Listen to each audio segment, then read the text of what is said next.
Okay, welcome back to videos on the creation of forms using Google Form app. It's part of the lecture series in the workshop on instructional methods, tools, and techniques for online teaching and learning, organized by the Federal University of Technology. Okay, we want to look at very quickly, continue from where we stopped. We want to look at quizzes and so on. How we create quiz using the Google form. So we will not spend so much time on PowerPoint because they're self-explanatory. We quickly go back to where we stopped in Google form. Remember we created submission form in the last video. So we just click the arrow button, takes us back to our base. Then instead of clicking the blank form, we click assessment.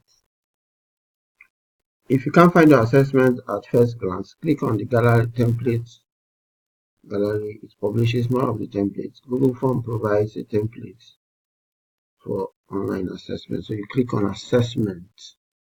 It's under education, and it pops up a blank form, just a few fields. We will quickly call it, let's say we want to create a quiz. And we want all the questions to be answered. Answer all questions.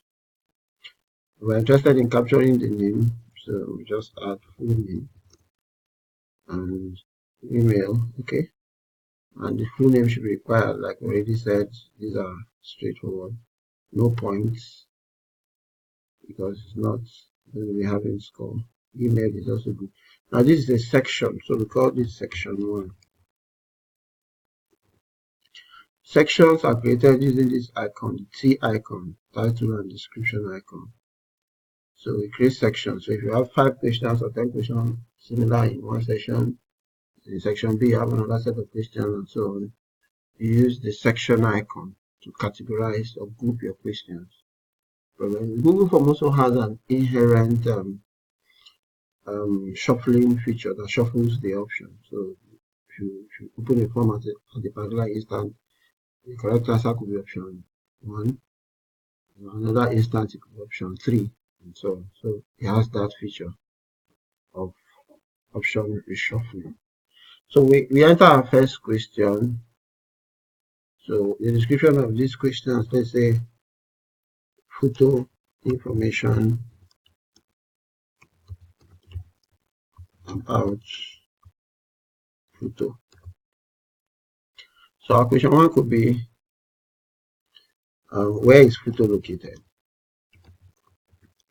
FUTO, Federal University of Technology. It's a multiple choice question, so let's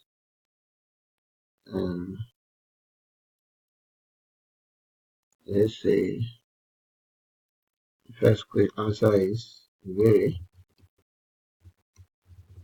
which is correct. Let's say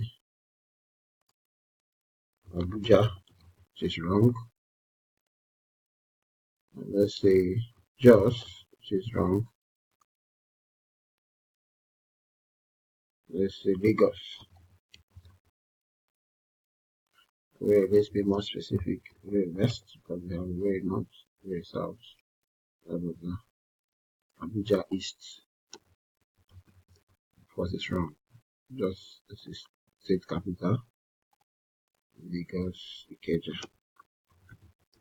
which is also wrong. So we click on our answer key and quickly assign 2 points to it and select Owerri West and deselect Abuja because Owerri West is the correct answer. Click the edit. You can also write the comments that appears to the student after he has finished filling it. answering the questions, describe or explain the correct answers.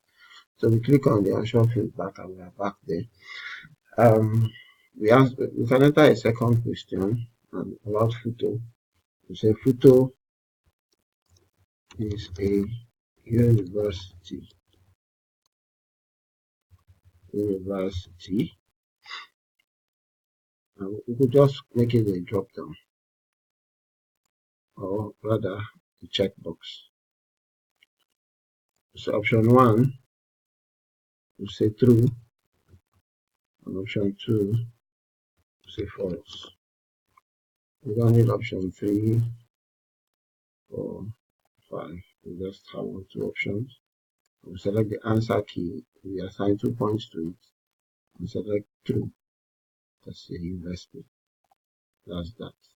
So let's assume we are done with the first section. We want to create a second section. We can click the section button. Sorry, not the section button. The section button. So I can move it up. I can drag it up. Move that. So section 2. Section 2. There's the information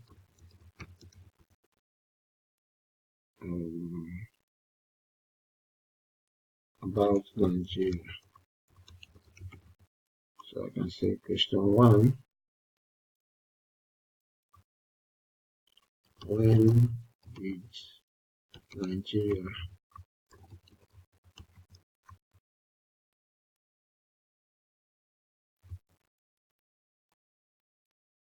get independence? So we know it's says multiple choice. We say it's 1960. Which is the correct answer. 1980,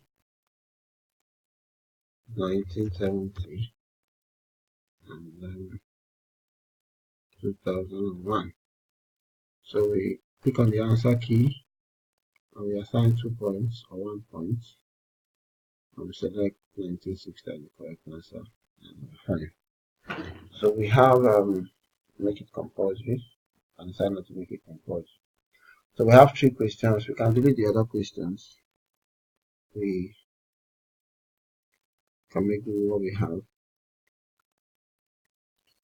Delete.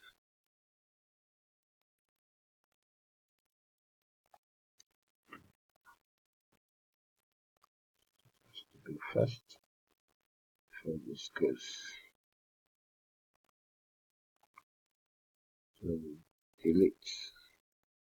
Sorry. Sometimes the delete can be worrisome.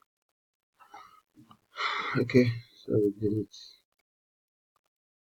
Okay, that is good. It's gone. So we have 3 questions, 2 sections, and we are good to go. So we submit, or we click send. So the total is 5 points, and we can generate the short link. I'll just use it the way it is this time around. I'll move it to bit.ly. So we use the link to place on our browser. If you send it to a student, they can just click on the link and we have a quiz. So question 1 is your name.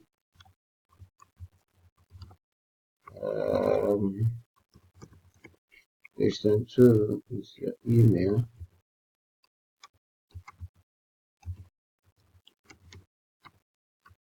Is your email.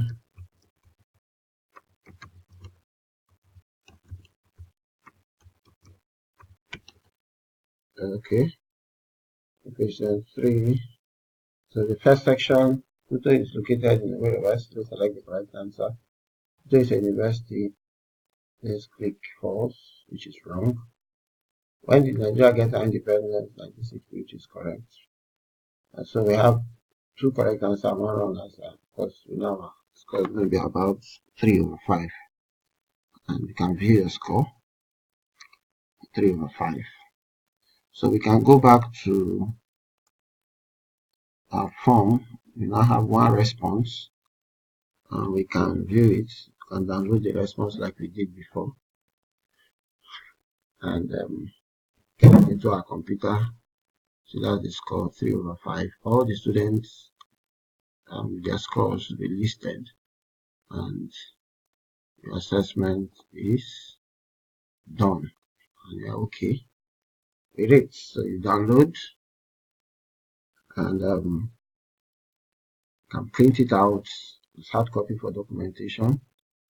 I use it to save it online. However you want to protect it, you want to use it, you already have your quiz score seamlessly, especially for a very large class. You can use the Google Form app to create your quiz. So that's that for now, and that's your quiz. Thank you very much for your time. That's the end of this tutorial. Be able to create, so you can play around it, try your hands on it, and they say practice makes perfect. And I'm sure you continue from where we stopped. There's so much to play around with in Google Forms, complexities, and so on.